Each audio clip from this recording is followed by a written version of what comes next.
Andy Katz from NCAA.com, along with Bruce Weber from Kansas State. And Bruce, you've had a lot of great wins in your career.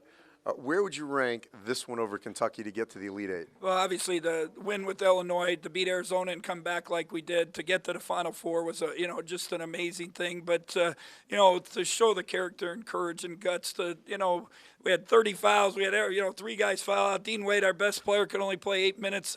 And they just kept fighting and grinding, and Barry made a big shot, so it's definitely a special win. But now I got to get them refocused.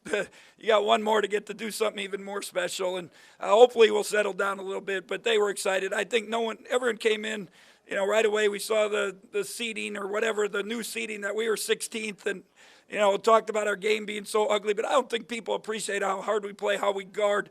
And we have pretty good players. And Xavier Sneed was huge, Barry Brown, and then all the other things the other guys did. Each guy made some plays. Cartier Jara dove on the floor, got that tie-up or timeout that gave us a last chance for Barry to shoot it.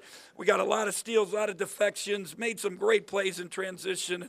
And obviously, we talked about being the best defensive team in the tournament, and our numbers are pretty good.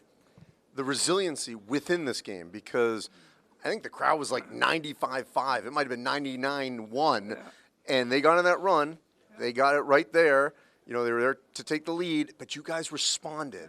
Where does that come from? Well, and we've been through it before. I told them we had TCU, some other games where people made pushes on us, and we were always able to come back and make the play. Cartier made a big and one. He didn't get the free throw, but they had taken the lead, and then he scored that basket.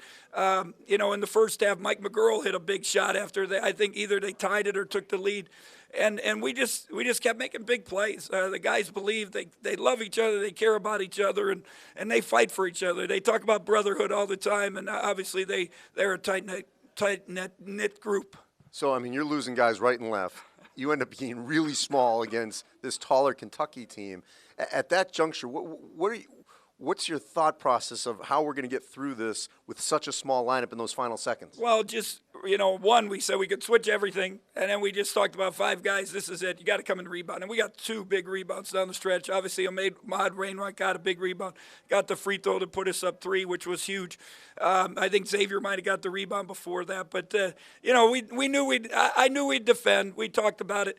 The big second key was going to be fight them on the boards. I thought we were pretty good early, but then we couldn't block them out even on the free throws. But we hung in there and made all the plays, and you got to give our guys a lot of credit.